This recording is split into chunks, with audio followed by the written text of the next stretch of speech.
Hello hi welcome to Manidwaraka Lok channel. మాతృదేవోభవ, పితృదేవోభవ, ఆచార్య దేవోభవ, పెద్దలందరికీ నా నమస్సుమాంజలి. Welcome back to meditation series part 6. ఇవాల్టి టాపిక్ పట్టుదల సాధన. పట్టుదల, డిటర్మినేషన్. మీ అందరికీ తెలిసే ఉంటుంది.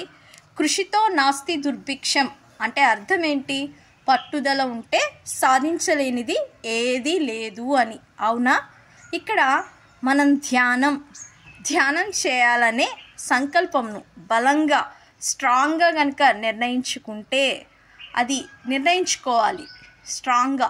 అది ఏ రకంగా అంటే ప్రతి నిత్యం నేను ధ్యానం చేయాలి, క్రమం తప్పకుండా ధ్యానం చేయాలి, ఒకే సమయంలో ధ్యానం చేయాలి, కనీసం 21 నిమిషాలైనా ధ్యానంలో లగ్నం అవ్వాలి అనే పట్టుదలతో మీరు ధ్యానం చేయాలి. పట్టుదల ఇక్కడ చాలా ఇంపార్టెంట్ అన్నమాట. ఈ ధ్యానం చేయడానికి మనకు పట్టుదల ఒక్కటే ఉంటే సరిపోతుందా? నో, దీనికి సాధన కూడా చాలా అవసరం.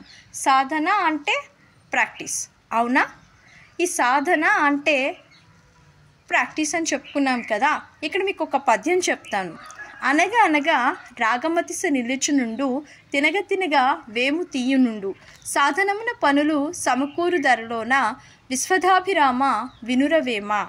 ప్రజాకవి అయినటువంటి వేమన గారు ఏమన్నారంటే ఈ పద్యంలో పాడగా పాడగా రాగము శ్రావ్యంగా సుమధురంగా ఉంటుందంట. అదేవిధంగా తినగా తినగా వేపాకు కూడా తీయగా ఉంటుంది. అంటే వేపాకు తినేటప్పుడు ముందు చేదుగా ఉన్నప్పటికీ తర్వాత తినే కొద్దీ చాలా తీయగా అనిపిస్తుందంట. అదేవిధంగా సాధన, ఈ ప్రాక్టీస్ అనేది కూడా మనం చేస్తూ ఉంటే సాధించలేనిది ఏదీ లేదు అని దీని అర్థం అన్నమాట. చాలా బాగా చెప్పారు కదా వేమన గారు. అవునా? ఈ సాధన అనేది మనకు ధ్యాన సాధకుడు ఇష్టంతో చేయాలి, కష్టంతో చేయకూడదు. ధ్యానం అనేది చాలా ఇష్టంగా చేసుకోవాలన్నమాట. సో ధ్యాన సాధకుడు ధ్యానమును పట్టుదలతో సాధనతో కనుక చేసినట్లయితే స్ట్రెస్లెస్ లైఫ్ని, అదేనండి ఒత్తిడి రహిత జీవితాన్ని, హ్యాపీ లైఫ్ని, ఆనందమయ జీవితాన్ని గడపడానికి ఈ ధ్యానం ఎంతగానో ఉపయోగపడుతుంది. మీకు ఈ వీడియో నచ్చినట్టయితే లైక్ చేయండి, షేర్ చేయండి, సబ్స్క్రైబ్ చేయండి. మీ యొక్క సబ్స్క్రిప్షన్ నాకు చాలా ఎంకరేజింగ్గా ఉంటుంది. Thank you. సర్వే జన సుఖినో భవంతు. ధ్యానం శరణం గచ్ఛామి.